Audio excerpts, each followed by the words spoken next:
Welcome back to Jesus Still Saves. This show is about my walk with Jesus, the experiences I've had, and some helpful ways or perspectives that help me draw closer to God and maintain my faith. This episode is for anyone who's struggling, whether you're deep in it or just beginning to question things. I've been there, drinking, taking pills, mixing drugs for over a decade. This is not coming from a place of superiority, it's coming from experience. I just want to share what helped me, what helped me even before I got clean.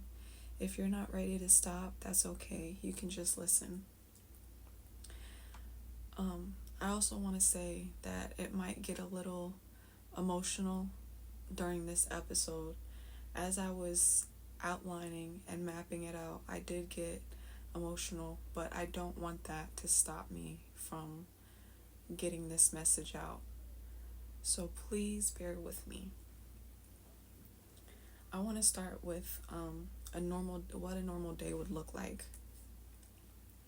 A normal day would be waking up at 6 a.m., still kind of drunk from the night before, brushing my teeth, taking a shower. Sometimes I would take shots in the shower, wake up, or to wake up or get my mind right, then get out a pint next to me, sipping on it. My favorite drink, it started off with Hennessy and tequila. I used to mix those a lot. Like those two things were like my favorite choice to drink. But later on it was Captain Morgan. But while I had my pint next to me, I would put my makeup on, put on my favorite music, pick out what I wanted to wear before work. Then I made sure that my pint was full, so that way when I left for work, I would have a full pint on me. Then after that, I had to make sure that I kind of stayed at my peak to stay functional, to drive to work. I don't recommend this or condone this in any way, shape, or form. The reason why I'm telling you this is to just be honest with you. I was a functioning alcoholic and addict. I did a great job, when I was at work. I was very detailed, delivered top-notch quality results. Nobody knew what what I was on, how functional I was. Then when I used to get sober midway, through the day, I would take break and take some shots to refocus. Some feelings in my head started to come back, whether it was trauma, the darkness, parts of me. It's really crazy. The sinking feelings, depression started to drain back in, and I had to drain it back out. And I couldn't let it sink in, because if I did, the mask that I had on would fall off in the most embarrassing, soul-crushing, and even job-losing way possible. I knew it. So I had to drink quickly, so that way, I could finish out my day with a leveled head. I know it sounds wild, but that's what I needed to function. And after work, driving home, obviously I had to drink more, because it was like 2 hours or so from the last time I drank. So I would have to drink more on my way home so I could be okay. And usually when I got home, I kind of rewarded myself with Molly.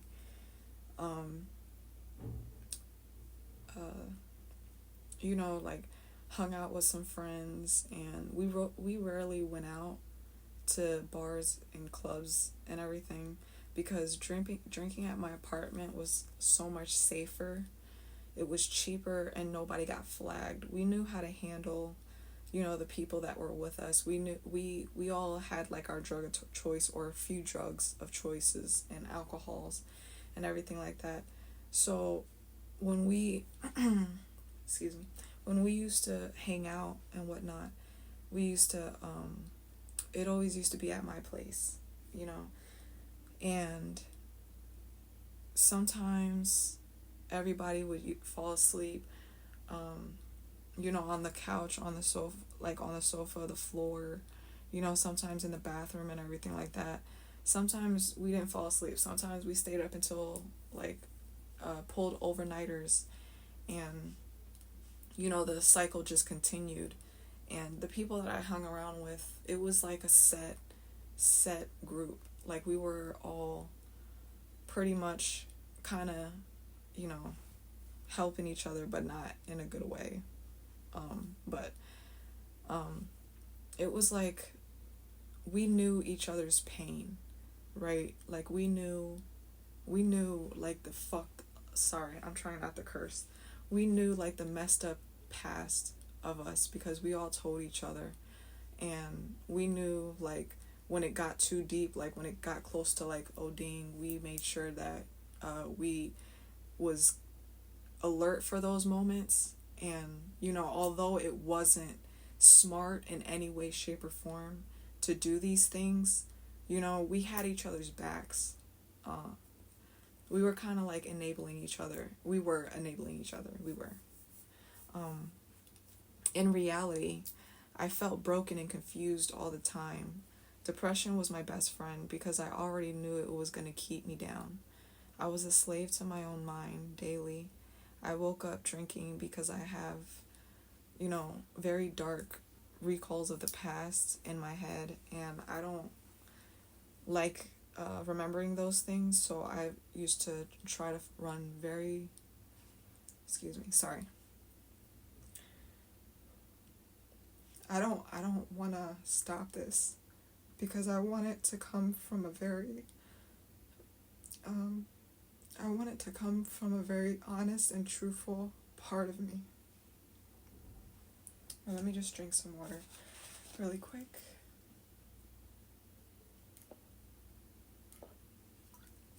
And we can regroup.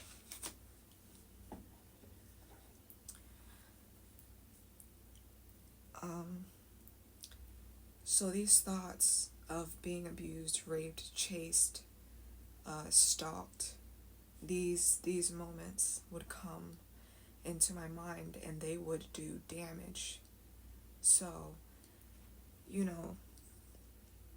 I felt like nobody could understand the weight of what was going on. We would talk about it amongst ourselves, but to really unpack, to really heal from those moments was it didn't seem like it was possible, so also I didn't want to bring anyone down on these memories. I didn't want to open up old wounds because, as you can see, they're still very much a trigger for me. I didn't want people to look at me like they couldn't count on me. I wanted to be a light for others, right? I wanted to be someone that if you were going through if you were going through stuff, you could turn to me. You could call me any hour of the night and I would answer. I would drive to you. I would pick you up. I would sit with you. It doesn't matter if you wanted to cry. I would be there for you.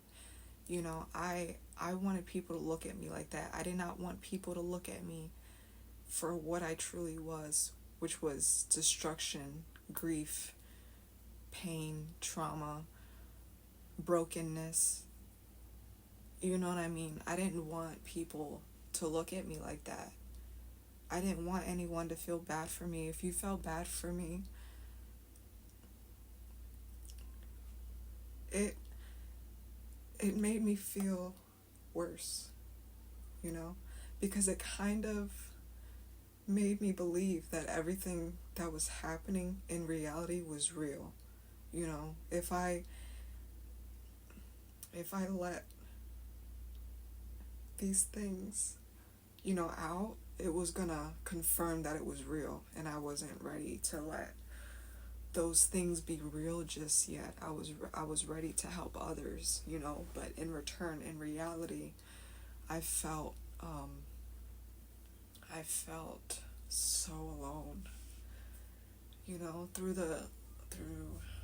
every pill, every shot, every smile that I showed instead of showing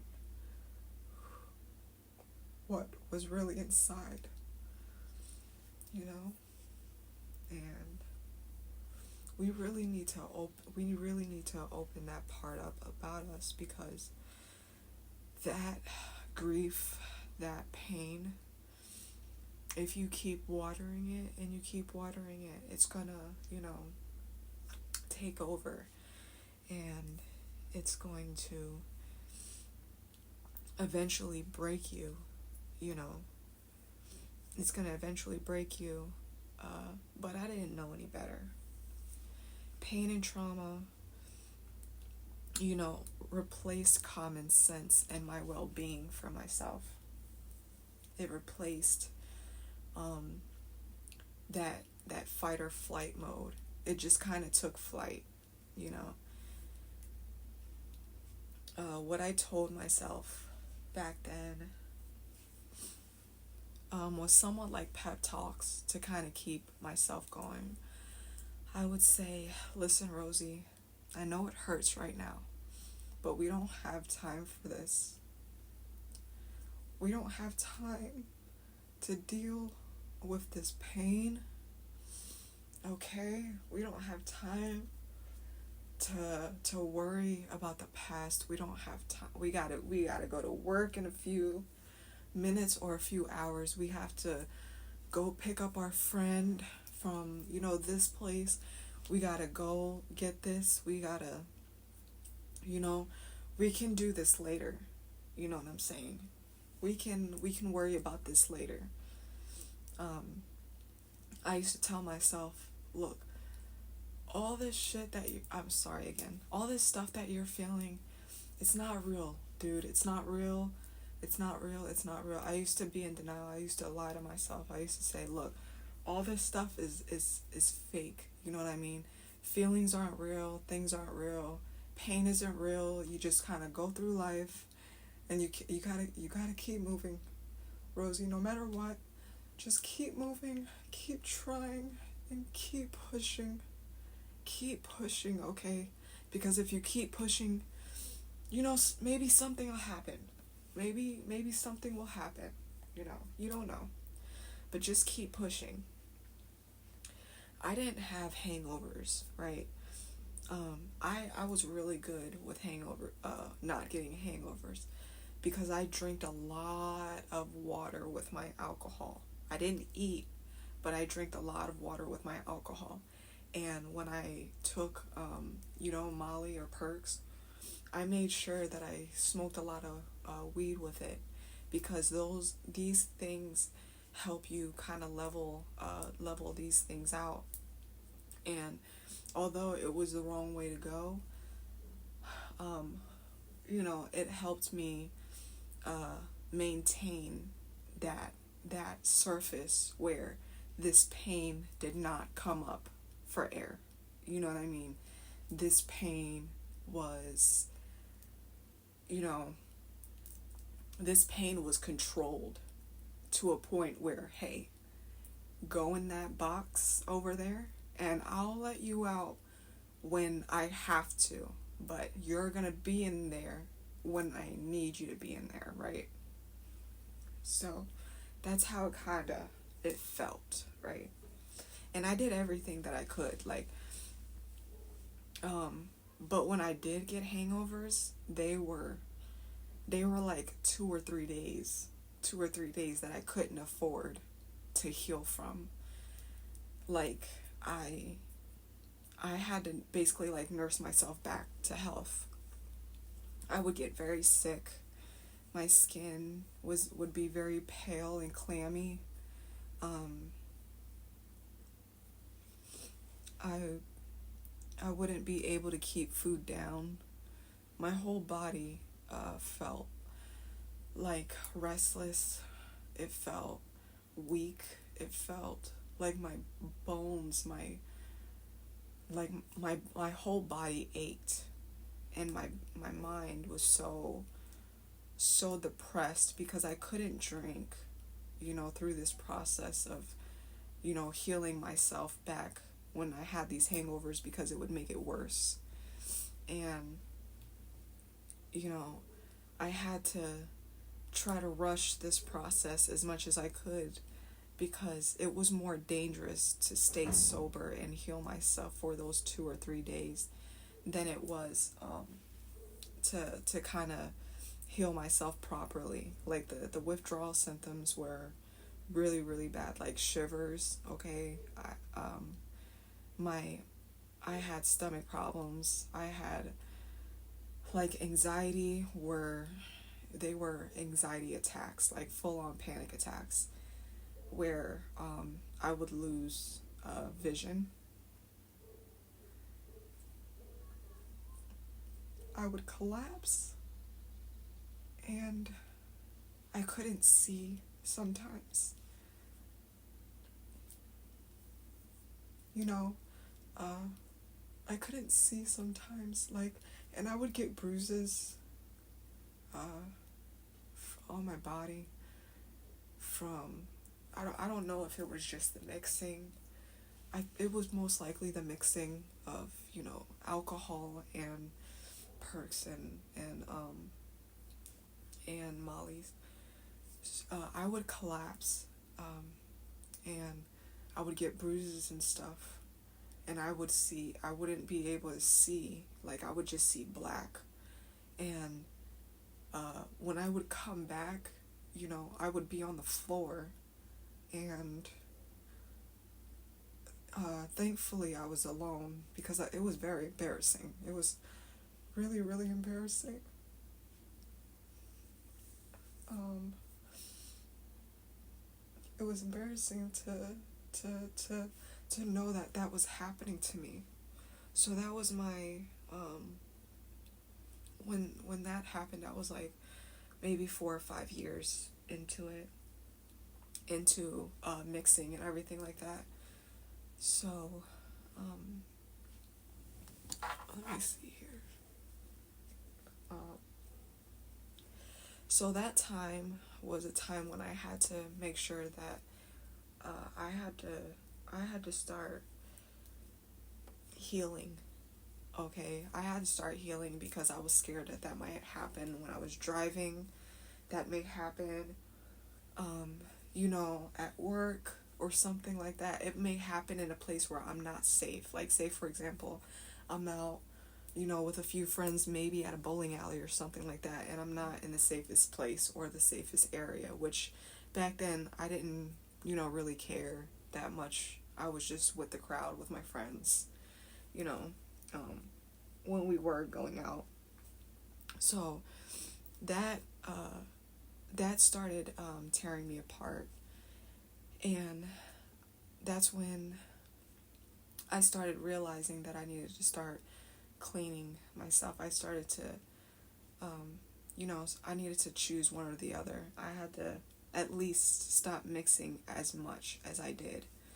And those moments made me question, like, I know I did this to myself, but depression has a way of running the clock without you even knowing it. Days turned into months, months turned into years, and eventually it turned into over a decade. And I had these small questions in the back of my mind. Was this it for me? Is this all I'm ever going to be to myself? Something has to give. I tried to change little by little. I tried to cut back little by little. I've tried quitting. I've Googled places to help, churches, hotlines, you name it. Excuse me. I never went though, but that time Then I started calling places, hoping, somewhere could possibly give me an answer, uh, help me with the weight that I was carrying. But it turned into broken leads, that I never followed up on, because these places, these things, they had the right plans, they had the right, you know, uh, resources. But then I realized that it was me, that I wasn't ready to listen yet. My brain wouldn't let me do it, no matter how many times I kicked and screamed. It felt like an eternity back then for me. I didn't admit I was in pain until I was like allowing, back then, I was allowing, a person in my life to constantly abuse and, hurt me and stalk me and rape me. Back then, um, I was in my new apartment. Like, I was in the apartment, and I was trying to, like, run. I was trying to run from that, but my my childhood, uh kind of taught, like, showed, it kind of shaped me in a way to, um allow abuse, to keep happening.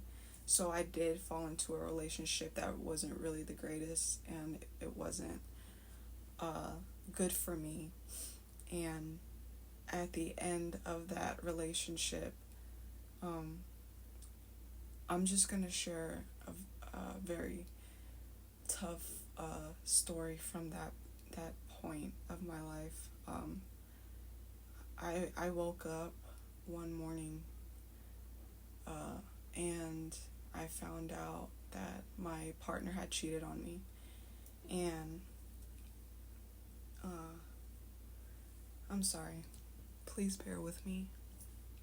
So I found out that, my partner cheated on me, and so I confronted them, and he pushed me on the ground, and he picked me up. This is when we were, like, with staying with his family, and he picked me up off the ground after throwing me, and he threw me over a bike, which, the bike fell, with me, and my leg was on the back of the bicycle.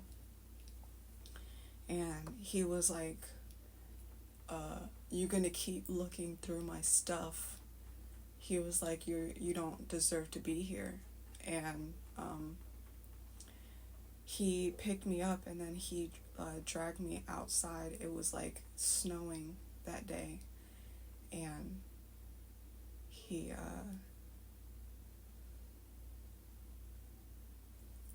I'm sorry. Um, it was like probably 1 o'clock in the morning. He threw me outside, and, he picked up my he brought me my backpack and my jacket and my shoes, and I had no socks on, and he threw me down the steps of that porch.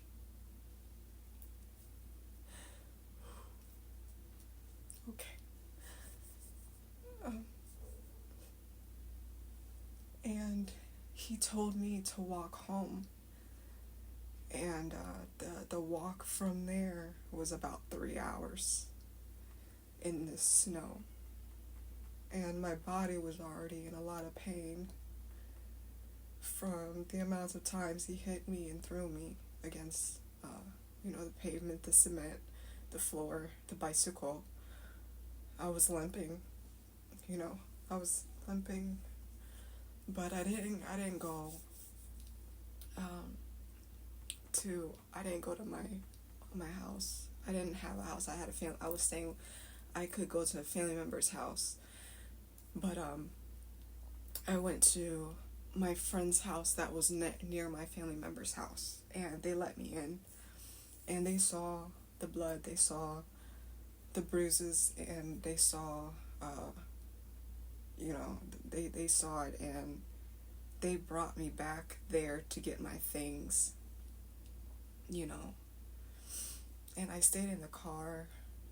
I was very, like, scared, um, and I thank God for those people, because they were God sent, because, who opens a door like that for, even if it is your friend, you know, you gotta be seeing God through people that helped you along your way when you needed it, when nobody was there. God sent people, God woke people up. And, yeah, um, so we got my stuff back, and he came, outside, the cops were there and everything, and I didn't have a phone, by the way. He obviously kept my phone. That's why I couldn't call for a ride. He kept my phone. But, so, when we got all my things back, I chilled there for that day, and, that's when I knew that I couldn't, I had to make some changes, and,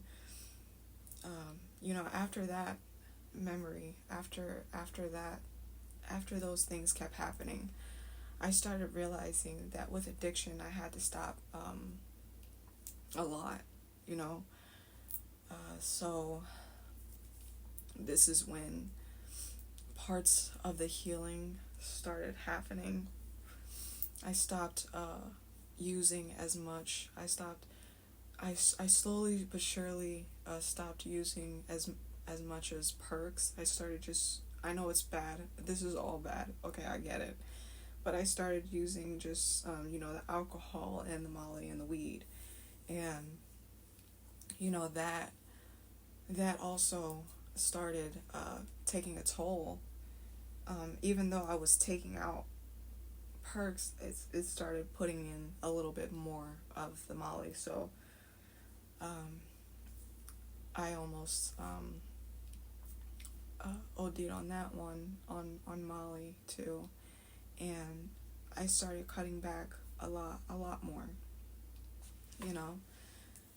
So, some years went by from that, and, I started kicking, pills out a lot more, and, I went,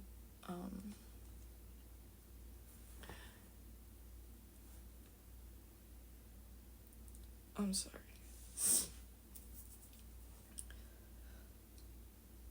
So then I started, the, process of quitting everything. And at sometimes I would quit for a week, one time I quit for a whole month, and I was really happy, and then I quit for 3 months. But, I want to be completely honest with you.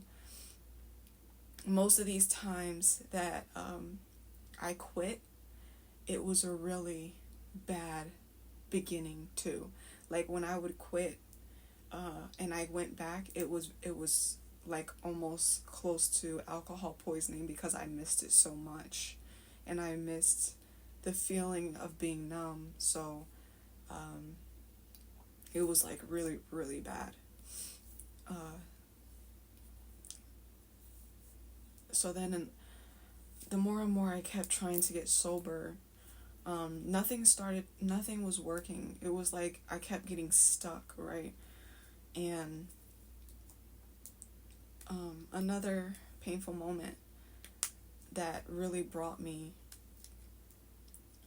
that was like the the end game for me. Like, this moment was, I spoke about it before, but this is the moment that I still stand by that changed my life forever.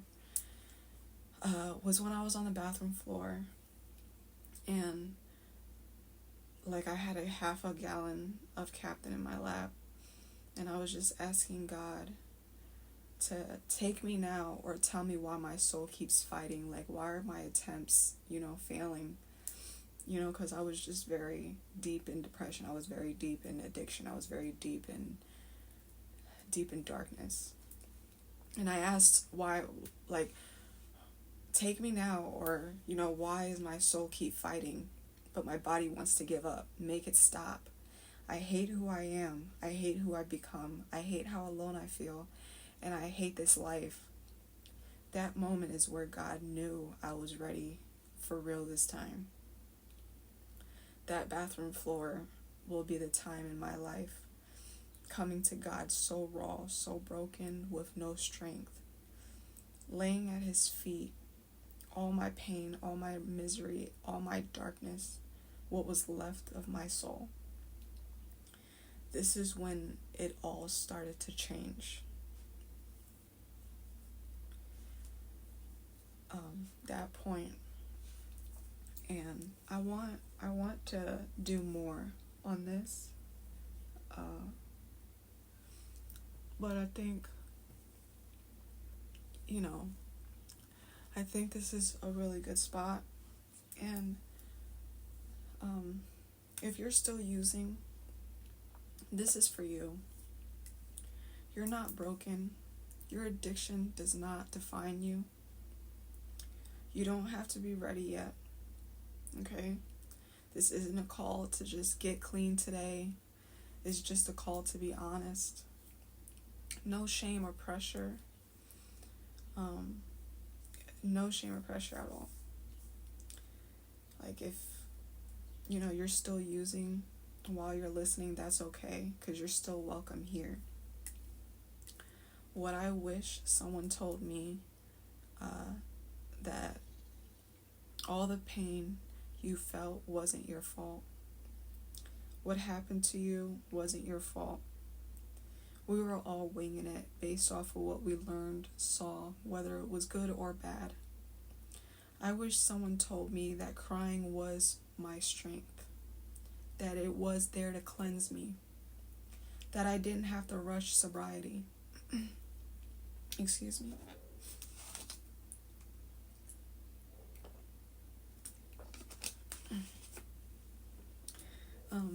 That I didn't have to rush sobriety. That other human words wasn't at the end all be all. That just because someone else didn't value me, didn't give me the right to follow suit. Come back and listen again if you need to. I'm here. And if you need someone to talk to, try a member of a church, online or in person. I also have help books, self-help books out. You can search my name, Rosie and my books will pop up, like Align with God and a gratitude journal, and among other books. I also tried out 7cups.com. It's a free place where people can, listen to what you're going through text message, and it's free. You can pay a small fee for a licensed professional if that's what you really need, but sometimes some people just need someone to listen to them, but both are available. Also, 7 Cups, they're not promoting this, but it really did help. They also allow you to be a listener. If at any point you feel like you would want to help somebody in their time of need, they also have sign-ups where you can be a free listener and help someone through their journey too. Even if you listened, thank you. That takes a lot of strength. Thank you so much for spending time with me today on Jesus Still Saves. If this message today spoke to your heart, I'd love to hear from you.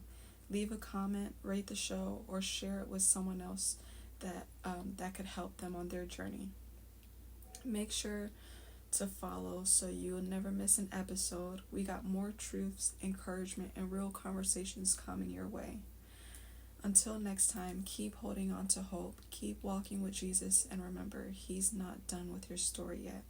I'm your host, Rosie, and I can't wait to talk to you again soon.